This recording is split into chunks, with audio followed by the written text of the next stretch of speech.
Hello guys, welcome to our channel. This is Teja. ప్రస్తుతం మనతో పాటు సీనియర్ జర్నలిస్ట్ డివిఎస్ గారు ఉన్నారు. నమస్తే సార్. నమస్తే సార్, అలాగే అప్పుడు కోడికత్తి శ్రీను మీకు గుర్తుండే ఉంటుంది. సో అతని వైపు ఉన్న లాయర్ సలీం మిస్ అయ్యాడంటూ గత కొన్ని రోజుల నుంచి వార్త అయితే బయటకు వచ్చింది. వాళ్ళ ఫ్యామిలీ వాళ్ళు కూడా చాలా బాధపడుతూ చెప్తున్నారు, మా ఆయన్ని ఏదైనా చేస్తారేమో అని. వాళ్ళ భార్య మా నాన్నగారిని చంపేస్తారంటూ వాళ్ళ కొడుకు. సో దాని గురించి ఆయన దొరికినట్టున్నారు, ఆయన ఉన్నట్టున్నారు. అది లాయర్ సలీం అదేమి ఇబ్బంది లేదనుకుంటా. దాని గురించి కాదు. కాకపోతే కోడికత్తి సీను తల్లిదండ్రులు వాళ్ళు దీక్ష చేస్తున్నారు. వాళ్ళ ఆరోగ్యం కూడా విషమిస్తోందని మనం విన్నాం. వాళ్ళ కొడుకుకి జరిగినటువంటి అన్యాయం వాళ్ళనేది అదే కదా. ఒక దళిత బిడ్డ కోడికత్తి సీనుని 5 ఏళ్ళు జైల్లో మగ్గబెట్టి మీరు 125 అడుగుల అంబేద్కర్ విగ్రహం ఆవిష్కరిస్తారా? అంబేద్కర్ ఇదే నా కోరుకుంది. 5 ఏళ్లుగా జైల్లో మగ్గుతున్నాడు. ఈయన వెళ్ళి సాక్ష్యం చెబితే బయటకు వస్తాడు. ఈయన ఎన్ఓసి ఇస్తే అతనికి బెయిల్ వస్తుంది. జగన్మోహన్ రెడ్డి బాధితుడుగా కోర్టుకు వెళ్ళటం లేదు, సాక్ష్యం చెప్పటం లేదు. ఇది వాళ్ళ కోడికత్తి సీను జైల్లో ఉండటానికి కారణం. అతను చేసిన నేరానికి పడే శిక్ష కూడా ఇంత ఎక్కువ ఉండదు. నేరం రుజువైనా ఆల్రెడీ ఈ పీరియడ్ 5 ఏళ్ళు దానిలో కలిసిపోతుంది, విడుదలవుతాడు. అతను బయటకు వస్తే జగన్మోహన్ రెడ్డికి ఏదో నష్టం జరుగుతుంది. రాజకీయంగా కోడికత్తి సీను వల్ల తనకి నష్టం అనే ఉద్దేశంతోనే అతను బయటికి రాకుండా ఈయన ఈ పావులన్నీ కదుపుతున్నాడు. ఓకే, జగన్మోహన్ రెడ్డి అతను ఎంత కర్కోటక మనస్తత్వం, ఎంత నిర్దయ అనేది ఇక్కడే మనకు కనపడుతోంది. ఇప్పుడు ఆయన నిందితుడిగా సిబిఐ కోర్టుకు వెళ్ళటం లేదు. ఏది అవినీతి కేసులు క్విడ్ ప్రోకో, అవును, ఈడీ కోర్టుకు వెళ్ళటం లేదు. అవి ఒక 12 కేసులు, ఈ ఒక 20 కేసులు, 32 కేసులు ఏమో ఉన్నాయి. వాటిల్లో ఏంటి, నిందితుడిగా కోర్టుకు వెళ్ళటం లేదు. 381 వాయిదాలు ఏమో పడ్డాయని రఘురామకృష్ణరాజు బయట పెట్టారు. ఆ వాయిదాలన్నీ ఎగ్గొట్టాడు. అసలు ఏంటి జాప్యం, న్యాయ వ్యవస్థ ఎందుకు ఇలా చేస్తోంది అన్నట్టుగా దీనికి న్యాయం చేయాలా, ఈయనే ఇలా చేస్తే ఇక ప్రతిసారి ఏ ముఖ్యమంత్రి అయినా ఇలాగే చేస్తాడు కదా అంటూ ఇవాళ రఘురామకృష్ణరాజు న్యాయ పోరాటం చేస్తున్నాడు. దానిపైన కూడా సుప్రీంకోర్టు నిన్న సీరియస్ అయింది. అదేదో మళ్ళీ వాయిదా వేసినట్టున్నారు ఏప్రిల్ ఆ కేసు. కానీ జగన్మోహన్ రెడ్డి గారు వేసిన పిటిషన్ అయితే కొట్టేశారు సుప్రీంకోర్టు. ఏ కేసు? ఇప్పుడు రఘురామకృష్ణరాజు గారు వేశారు కదా సార్, ఈ కేసులన్నిటి గురించి విచారణ జరిపించాలి మళ్ళీ వాయిదా వేశారు. దానిపై విచారణ, ఆ కేసు డిస్మిస్ చేయమన్నా చేయడానికి సిద్ధంగా లేదు సుప్రీంకోర్టు. దీనిపైన మీరు వివరణ ఇవ్వాలి, ఇది ఎందుకు జరుగుతోంది, ఎలా జరుగుతోంది. రోజువారీ ట్రయల్ ప్రారంభమై 3 ఏళ్ళు అయింది. డిశ్చార్జ్ పిటిషన్లు ఎందుకు ఇలా పెండింగ్ పెడుతున్నారో ఎప్పటికప్పుడు డిస్పోజ్ చేయాలి కదా అని చెప్పి అక్షంతలు వేసింది. దాన్ని ఏప్రిల్కి వాయిదా వేసింది. ఈ లోపు కొన్ని వివరాలు అడిగితే వాటన్నిటిని కూడా హైకోర్టుకి సబ్మిట్ చేయాల్సిన బాధ్యత సిబిఐకి ఉంది, గవర్నమెంట్కి ఉందన్నమాట. అక్కడేమో నిందితుడుగా ఆ కోర్టు వాయిదాలకు వెళ్ళటం లేదు. ఇక్కడేమో బాధితుడు, ఎక్కడ కోడికత్తి సీను కేసులో బాధితుడుగా నువ్వు వెళ్ళి చెప్పాలి, సాక్ష్యం చెప్పాలి. నన్ను ఇక్కడ పొడిచాడు, నన్ను చంపాలని చూశాడు, ఏదో ఒకటి చెప్పు.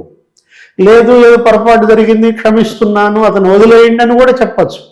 నిజంగా క్రిస్టియానిటీని నమ్మి ఉంటే, క్రీస్తు బోధనల పట్ల వీళ్ళ గరక నిజమైన విశ్వాసం, భక్తి ప్రతిపత్తులు ఉంటే, దై లవ్ యువర్ నైబర్, నీ వలే నీ పొరుగువాణిని ప్రేమించుము, శత్రువును కూడా క్షమించమని ఉన్నప్పుడు కోడికత్తి సీనును కూడా ఈ 5 ఏళ్ల శిక్ష చాలని క్షమించవచ్చు, ఎన్ఓసి ఇచ్చేయచ్చు.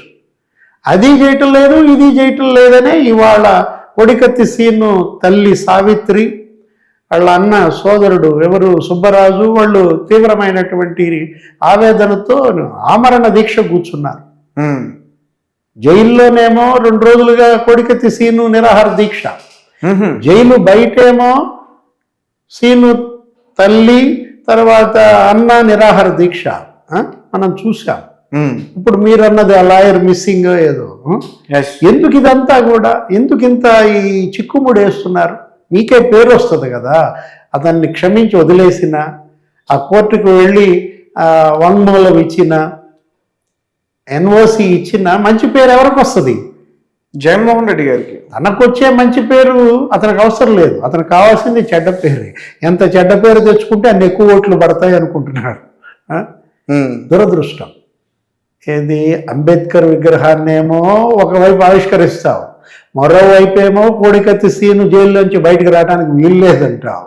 ఈ రెండు సింక్ అవ్వట్లేదు. దళిత సమాజం ముందు దోషిగా ఉన్నాడు ఇవాళ జగన్మోహన్ రెడ్డి. సో అలాంటి వ్యక్తిని అంబేద్కర్ తో పోల్చడం కరెక్ట్ కాదంటారు, అంతేనా? సో విజయవాడలో అంబేద్కర్ విగ్రహావిష్కరణ ఘనంగా జరిగింది. అయితే ఆ ఆవిష్కరణలో పక్కనే జగన్మోహన్ రెడ్డి గారి లేజర్ షోను కూడా వేశారు, ఆయన చిత్రాన్ని. అయితే చాలా మంది కూడా ముఖ్యంగా వైఎస్ఆర్సీపీ నాయకులు జగన్ అంబేద్కర్ ఒకటే, ఇద్దరు సంఘ సంస్కర్తలు అని చెప్పేసి అంటున్నారు. జగన్ కి అంబేద్కర్ కి పోలిక, సో దాని గురించి మీరేం చెప్తారు? అంబేద్కర్కి జగన్మోహన్ రెడ్డికి పోలిక అది చాలా నక్కకు నాగలోకానికి అంటున్నారు కదా. ఇప్పుడు హస్తిమస్య కాంతం భేదం తప్పు. అంబేద్కర్తో ఎవరిని పోల్చుకోకూడదు. అదేంటంటే ఇప్పుడు గాంధీకిను జగన్కి పోలిక, లేకపోతే నెహ్రూకి జగన్కి పోలిక, ఇట్లా దీనివల్ల ఏమవుతుందంటే నీకు జాతీయ నాయకులు వాళ్ళు, నేషనల్ హీరోస్ ఎవరు? గాంధీ, నెహ్రూ, అంబేద్కర్, పటేల్. వాళ్ళని వీళ్ళతో పోల్చుకోవటం, వీళ్ళు ఏంటంటే వీళ్ళ పదవుల కోసమో, వీళ్ళ మంత్రి పదవులో, వీళ్ళ భజన వల్ల జగన్మోహన్ రెడ్డికి పతనం అది. ఏది అంబేద్కర్కిను జగన్కి అసలు ఇందులో సారూప్యత, సామీప్యత. అంబేద్కర్ అనేది ఆయన ఒక తత్వం, ఒక ఫిలాసఫీ, అదొక గ్రంథాలయం. ఏంటి అంబేద్కరిజం అన్నాం దాన్ని. అంబేద్కరిజం, అంబేద్కర్ ఏం చెప్పారు? ఆయన ప్రేమించమన్నాడు, సమాజాన్ని ప్రేమించాలి, తోటి వాళ్ళని ప్రేమించాలి, నీ పేదల్ని పైకి తీసుకురమ్మన్నాడు. ఇప్పుడు ఆ రిజర్వేషన్లు ఇచ్చిన వీకర్ సెక్షన్కి సోషలిజం తీసుకోవటమే కదా. ఇప్పుడు ఏంటి ప్రజాస్వామ్య సోషలిజం, దాన్ని తీసుకుని వీళ్ళు రాజ్యాంగాన్ని రచించాడు, పౌర హక్కులు కల్పించాడు, స్వేచ్ఛ, సమానత్వం, సౌభ్రాతృత్వం. ఇది కదా అంబేద్కరిజం. వాటిల్లో ఏ పదానికైనా ఈయన స్పెల్లింగ్ చెప్తాడా? ఎవరు? జగన్. ఇప్పుడు సర్వమానవ సౌభ్రాతృత్వం కోరుకున్నది అతను. అంటరానితనం పైన యుద్ధం చేశాడు, ఎదిగాడు. తను ఎదగటం కాదు, సమాజం ఎదగాలని కోరుకున్నాడు. ఎవరు? అంబేద్కర్. అంబేద్కర్ వ్యక్తిగా ఆయన ఏమి ఆశించలేదు. తనేమి ప్రధాని పదవి కోరుకోలేదు, తనేమి మంత్రి పదవి కోరుకోలేదు. అవసరమైతే పదవుల్ని త్యాగం చేశాడు. కాంగ్రెస్ నుంచి కూడా బయటకు వచ్చాడు. సిద్ధాంతాలపైన ఎప్పుడూ రాజీ పడలేదు. జగన్మోహన్ రెడ్డి స్వార్థ రాజకీయాలకు ప్రతిరూపం. అధికారమే ఈయన పరమావధి. ఏంటి మళ్ళా ముఖ్యమంత్రి కావాలా అన్న ఒక్క సంకల్పం తప్ప జగన్మోహన్ రెడ్డికి ఏముంది? ఇప్పుడు అంబేద్కర్తో ఎలా పోలుస్తారు మీరు ఆయన్ని?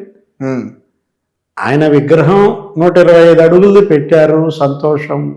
ఇది ఆయన పెట్టేది ఏముంది? ఆల్రెడీ ఆయనకన్నా ముందు కేసీఆర్ హైదరాబాద్లో పెట్టారు అవును అంబేద్కర్ విగ్రహాన్ని. ఇదేంటంటే కేంద్ర ప్రభుత్వం అంబేద్కర్ 125వ జయంతి ఉత్సవాలని పిలిపించింది. దాని ప్రకారం అన్ని రాష్ట్ర ప్రభుత్వాలు ఒక స్పెషల్ సెషన్స్ నడిపాయి. అసెంబ్లీ సెషన్స్, పార్లమెంటు కూడా స్పెషల్ సెషన్స్ పెట్టారు.